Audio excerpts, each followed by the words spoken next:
Malam itu aku menggali di dalam ingatanku, menggali di dalam ciptaku, menggali di dalam khayalku. Apa yang terpendam di dalam bumi Indonesia ini, agar supaya sebagai hasil dari penggalian itu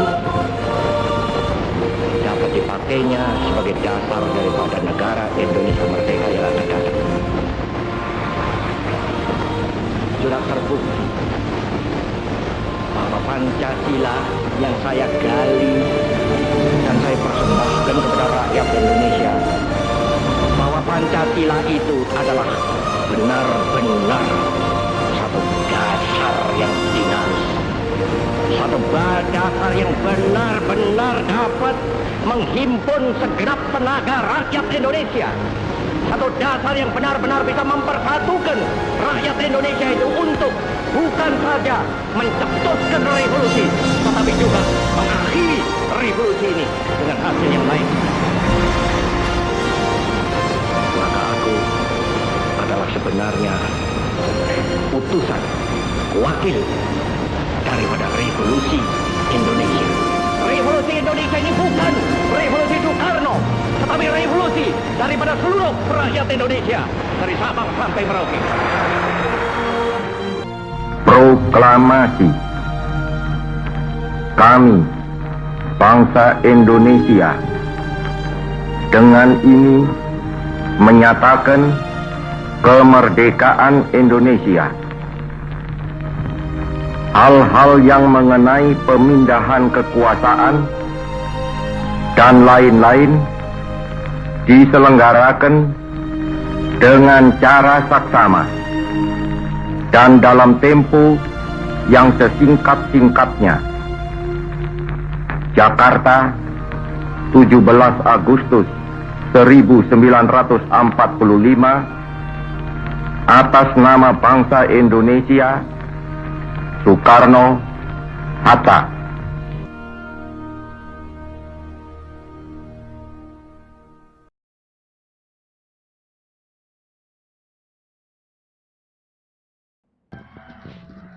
Assalamualaikum warahmatullahi wabarakatuh. Salam sejahtera bagi kita semua. Sahlom, Om Swastu, Namo Buddhaya, salam kebajikan. Undang-Undang Dasar UUD 1945 adalah hukum dasar tertinggi yang berlaku di Indonesia, yang terdiri atas pembukaan, batang tumbuh, penjelasan. Pembukaan Undang-Undang 1945 mengandung nilai-nilai yang dijunjung tinggi oleh bangsa-bangsa yang berada di seluruh dunia. Nilai-nilai tersebut mampu menampung dinamika masyarakat sehingga akan tetap menjadi landasan perjuangan bangsa dan negara selama Indonesia masih setia terhadap proklamasi 17 Agustus 1945. Pada pembukaan terdiri atas 4 alinea yang merupakan pokok kaidah fundamental atau norma dasar. Pembukaan UUD 1945 didasari oleh 4 pokok pikiran, yaitu sebagai berikut. 1. Negara melindungi segenap bangsa Indonesia yang seluruh tumpah darah Indonesia berdasarkan atas persatuan dengan mewujudkan keadilan sosial bagi seluruh rakyat Indonesia. Ini berarti dalam pembukaan UUD 1945 menyatakan adanya paham negara persatuan integralistik atau kekeluargaan. Pokok pikiran ini identik dengan sila ketiga dan Pancasila. 2. Negara hendak mewujudkan keadilan sosial bagi seluruh rakyat Indonesia. Pokok pikiran ini identik dengan sila kelima dan Pancasila. Negara berkedaulatan rakyat berdasarkan atas kerakyatan dan permusyawaratan perwakilan. Di sini tampak bahwa pokok pikiran ini identik dengan sila keempat dari Pancasila. Negara berdasarkan atas ketuhanan yang Maha Esa menurut dasar kemanusiaan yang adil dan beradab. Pokok pikiran ini identik dengan sila ke-1 dan kedua dari Pancasila. Dengan demikian disimpulkan bahwa pokok-pokok pikiran dari pembukaan UUD 1945 adalah Pancasila itu sendiri dan dijabarkan dalam pasal-pasal batang tubuh UUD 1945. Pancasila mempunyai fungsi dan kedudukan yang sangat penting dalam kehidupan bernegara dan merupakan unsur penentu berlakunya tertib hukum Indonesia.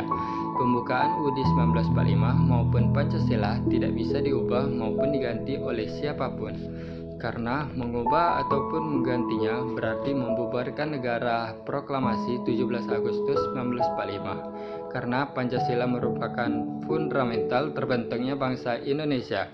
Kedudukan Pancasila sesuai dengan yang tercantum dalam pembukaan Undang-Undang 1945 adalah sumber dari segala hukum di Indonesia. Dengan demikian, seluruh peraturan undang-undang di Indonesia harus bersumber pada pembukaan Undang-Undang 1945. Di dalamnya terkandung dasar filsafat Indonesia. Oleh karena itu, Pancasila merupakan sumber hukum negara baik yang tertulis maupun yang tak tertulis.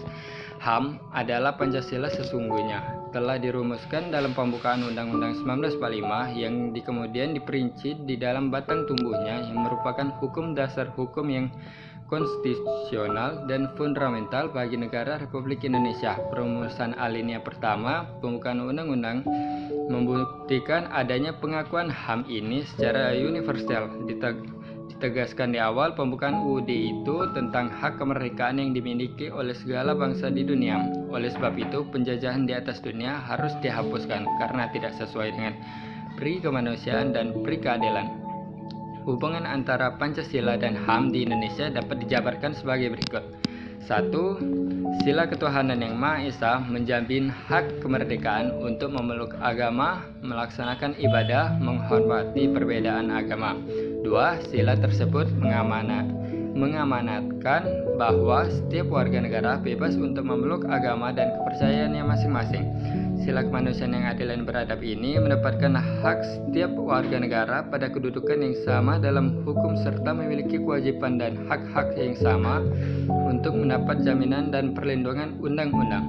3. Sila Persatuan Indonesia mengamanatkan adanya unsur pemersatu di antara warga negara dengan semangat rela berkorban dan menempatkan kepentingan bangsa dan negara di atas kepentingan pribadi atau golongan.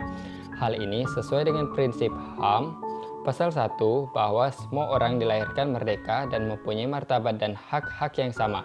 Mereka dikaruniai akal dan hati nurani dan hendaknya bergaul satu sama lain dalam persaudaraan. 4. Sila kerakyatan yang dipimpin oleh hikmat kebijaksanaan dalam permusyawaratan perwakilan.